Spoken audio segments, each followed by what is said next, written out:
Nicolas Dufault, directeur général de BPI France.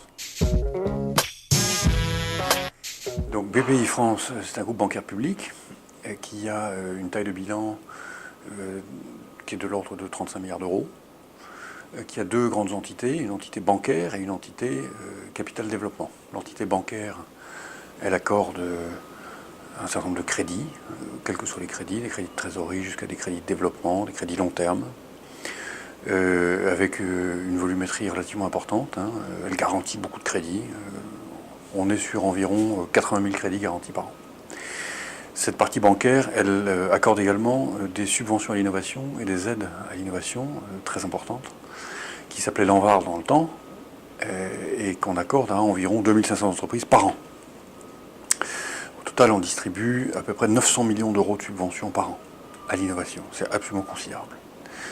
Et la deuxième partie de BPI France, c'est la partie d'investissement, de capital développement, qui gère 18 milliards d'euros dans 4 départements qui sont consacrés au capital risque, au capital des PME, au capital des ETI, et puis à l'activité fonds de fonds.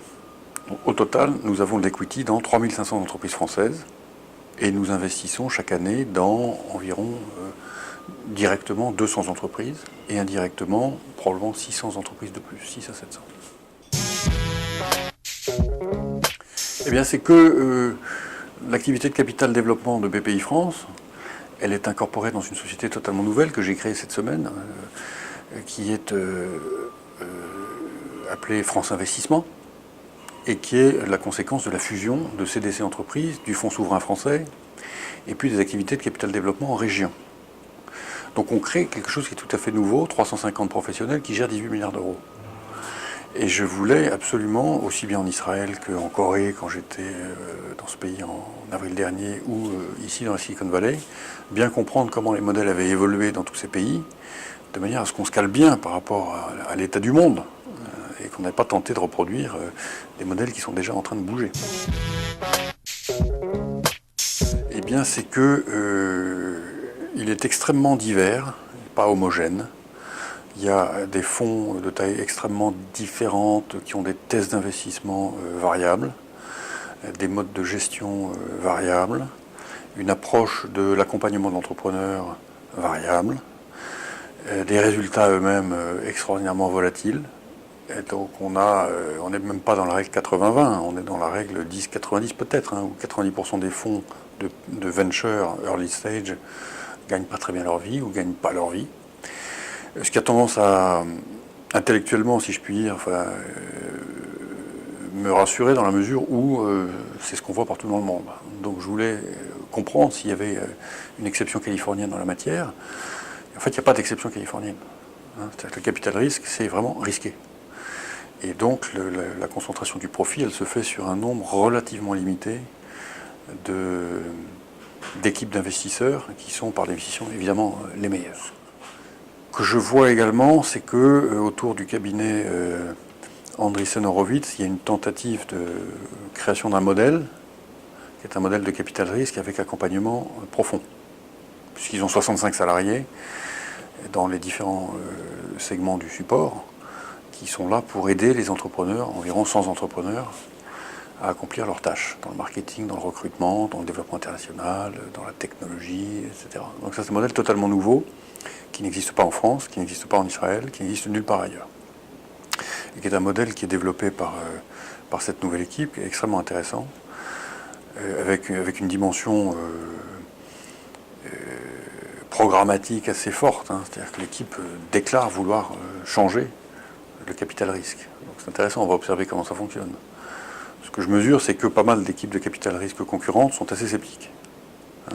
Et le fait est que pour financer 65 salaires, il faut générer des rendements tout de même significatifs.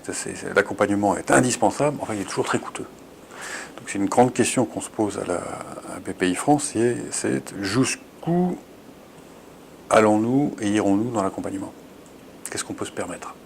Qu'est-ce qu'on peut s'autoriser? Qu'est-ce qu'on peut financer en réalité, étant entendu qu'en France, il est clair que l'accompagnement, c'est le cœur du sujet. Alors on y va pas à pas. On a une initiative qui est une initiative de fusion-acquisition qui permet de mettre en relation des PME avec des partenariats avec les petites banques d'affaires régionales françaises, dans un objectif de build-up et de consolidation. Ça a démarré il y a 18 mois. Ça marche pas mal. On a 22 régions en France, et 6 interrégions, et on a donc des responsables, on va dire du build-up, des PME françaises dans 6 interrégions, et qui commencent à tisser des relations et construire des équations permettant de faire des fusions. Donc ça c'est bien. On n'a pas du tout de soutien apporté aujourd'hui à nos entrepreneurs dans le domaine de la communication, pas plus que dans le recrutement. On a des board members dans toutes nos grandes participations. Donc on a au total, je pense qu'on peut dire qu'on a probablement 150 board members. C'est pas mal, hein. C'est une grosse communauté qu'on a constituée, qui a été recrutée par des chasseurs de tête, qui sont des gens qui sont eux-mêmes des entrepreneurs ou des corporate guys de relativement haut niveau, hein, qui permettent de passer les messages, mais ça ne suffit pas à faire l'accompagnement qu'on peut trouver chez Andreessen, pas du tout. Bon, indépendamment de ça, on apporte beaucoup de services à nos entrepreneurs, hein, des services dans la dimension export, beaucoup de services dans le monde de l'innovation, puisqu'on leur accorde des subventions, donc par définition, on rentre très profondément dans leur modèle opérationnel, mais on ne va pas aller plus loin à ce stade. Donc la question qu'on se pose, c'est jusqu'où doit-on aller? Absolument, non mais ça, on est en train de bâtir un partenariat avec UbiFrance. Alors est-ce que UbiFrance travaille spécifiquement avec les startups? Non, pas vraiment. UbiFrance travaille avec tout le tissu industriel français. Mais enfin, le partenariat, il est assez poussé puisqu'il consiste pour nous à, et ça sera fait à la fin de l'année, accueillir 50 des meilleurs chargés d'affaires d'UbiFrance dans nos équipes et on les emmène en clientèle. Puisque la manière dont on fonctionne, c'est qu'on n'est pas du tout une banque de guichet, on est une banque de démarchage. C'est nous qui nous déplaçons. Tous nos chargés d'affaires vont voir en moyenne 150 entrepreneurs par an. Et donc, ils vont emmener les collègues de UbiFrance pour sensibiliser l'entrepreneur à la dimension internationale et le rassurer, lui expliquer qu'on va l'aider et qu'on peut le faire. Et qu'il y a tout le dispositif d'accompagnement qui existe et qui va pouvoir traiter ses besoins. Alors, est-ce que au cas particulier précis de la tech, on a un accompagnement plus particulier à ce stade? Non. Donc c'est une des questions qui se pose. Étant entendu qu'évidemment, on doit se considérer de plus en plus en France comme en fait un pays qui va représenter seulement 3% du PIB mondial, et que donc pour que nos entreprises aient une chance de tenir dans la durée, il faut qu'elles soient immédiatement mondiales, comme les entreprises israéliennes. Donc qu'elles soient portées à l'international, et en particulier aux États-Unis, le plus vite possible. Ce qui est très intéressant, et je ne veux pas le dire de manière défensive, hein, c'est que quand on prend vraiment le temps de regarder les modèles alternatifs, je parle des modèles globaux, hein, ça va du droit du travail jusqu'au droit de la concurrence, en passant par la fiscalité, les dispositifs de soutien aux entreprises, etc. On s'aperçoit que la France a parfois tort de s'autocritiquer comme elle le fait. Bien sûr, il y a des choses à améliorer, il y en a énormément, mais il y a quand même énormément de bonnes choses aussi. Peu de gens savent, par exemple, que notre industrie de capital développement, capital risque, capital amorçage, avec celle des Britanniques, ex aequo, est la deuxième mondiale après les États-Unis. Très très loin devant ce qu'on peut trouver ailleurs. Hein. BPI France finance 300 fonds. Hein. Et ça ne s'est pas fait du jour au lendemain. Ça s'est fait dans les 15 dernières années. Ça a été fait patiemment par des équipes très professionnelles. Il faut maintenant concentrer un peu tout ça. Hein. Mais on a une très très belle industrie du capital risque en France. On a des entrepreneurs de première qualité, on a d'excellents ingénieurs qui sont hyper créatifs, qui par parenthèse sont beaucoup moins chers en France qu'ils ne le sont ici. Hein. Le turnaround des ingénieurs dans les entreprises est beaucoup plus faible, ils sont beaucoup plus stables. Donc il y a des très très bonnes raisons de maintenir ou de développer des pôles de recherche-développement en France. Hein. Donc notre activité de fonds, elle est de haut niveau mondial. Notre tissu d'entrepreneurs et d'ingénieurs, il est de haut niveau également. Il est absolument compétitif mondialement. Notre fiscalité, elle a connu un hockey à l'automne dernier, mais l'erreur qui a été commise à l'époque a été reconnue et elle est en train d'être corrigée. Donc les taxations sur le plus-value de cession sont maintenant seulement de 25%, 24-25%, comme ici, comme dans la plupart des pays européens.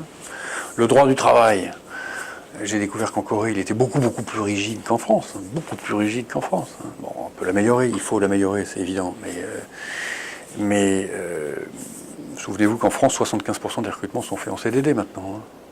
Donc le fameux CDI n'est plus vraiment le problème. Le coût du travail, bien sûr que les charges sont élevées en France. Enfin, le coût des ingénieurs ici est plus élevé que le coût des ingénieurs en France, charge du travail, charge salariale et charges patronales comprises, parce que les marchés ne sont pas les mêmes. Bref, il faut vraiment regarder dans le détail avant encore une fois, de décréter que la France est très en retard. Moi, ce que je découvre, hein, puisque je suis là depuis 9 mois, après avoir passé 10 ans dans le business, Internet, informatique et dans le monde entier, c'est que, d'une certaine manière, la France est une start-up nation aussi. Hein, et BPI France est là pour renforcer ce dispositif-là. Non, mais il faut regarder quelle est la spécialisation de la France. Le fait est qu'il n'y a pas de grands groupes de software en France. Donc, il y en a, mais il y a Dassault Systèmes et il y a Dassault Systèmes. Voilà. Il y a eu Business Objects, mais Business Objects est parti chez SAP. Et puis, des groupes qui soient des consolideurs potentiels, il n'y en a pas d'autres. Hein. Et Dassault Systèmes reste très concentré sur son propos, et on les comprend, ils ont tout à fait raison. Et donc la question que vous posez, elle se pose pour les autres grands secteurs qui sont les secteurs dans lesquels on est fort. Et là, j'ai envie de dire que les choses changent assez rapidement. D'abord, Sanofi a complètement changé sa stratégie et est passé en open innovation, en procédant à une rafale d'acquisition absolument incroyable, en réduisant la recherche interne. Donc Sanofi a basculé dans un modèle californien, complètement. Hein. Vous prenez Publicis, c'est le cas. Modèle totalement californien, modèle acquisitif, où la recherche, c'est le M&A. Vous prenez les grands groupes automobiles, commencent à s'y mettre eux-mêmes. Hein, Renault est présent ici avec un incubateur. Vous prenez Orange, qui a monté avec Publicis Iris Capital, qui est présent ici également. Orange comprend qu'il faut aller vers l'open innovation. Vous prenez Capgemini, cher à mon cœur, où je viens de passer 9 ans. Capgemini est peu acquisitif, mais nous, des partenariats extrêmement multiples et profonds avec des entreprises de software dans le monde entier. Hein. Bref, non, je pense que les choses ont changé. Et je ne pense pas qu'on puisse dire que les groupes français sont pas innovants. Ils sont extrêmement innovants en réalité. Hein. Je laisse de côté l'aéronautique, il suffit d'aller au Bourget pour voir ce qui se passe. Donc non, vous savez, j'ai envie de dire que la France bouge exactement comme le monde. Parfois un tout petit peu plus lentement, parfois un tout petit peu plus rapidement, mais avec des délais qui sont relativement courts.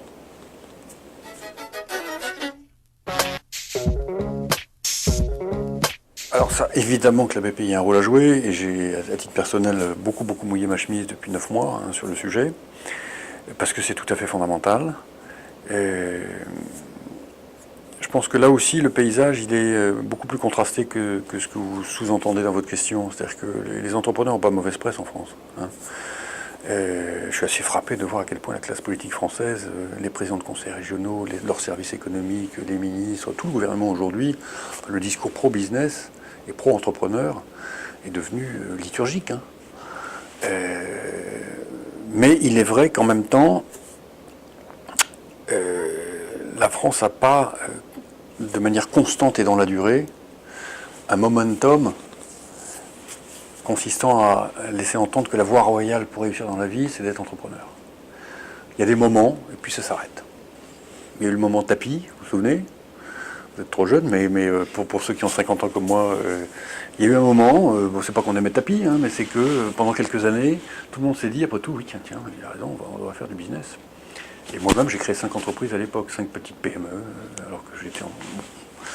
Il y a eu un moment, au moment des années Internet, que j'ai bien connu, quand j'étais PDG de Wanadoo, 95, 16, 17, 18, 99, 2000, bon, la bulle.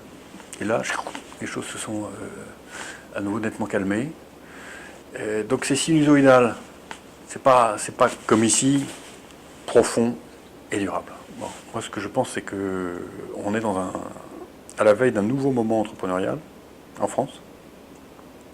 C'est frappant de voir que le pourcentage des promotions des grandes écoles françaises qui choisissent l'option entrepreneur en troisième année est de plus en plus élevé. On est à 25-30%. Donc c'est reparti.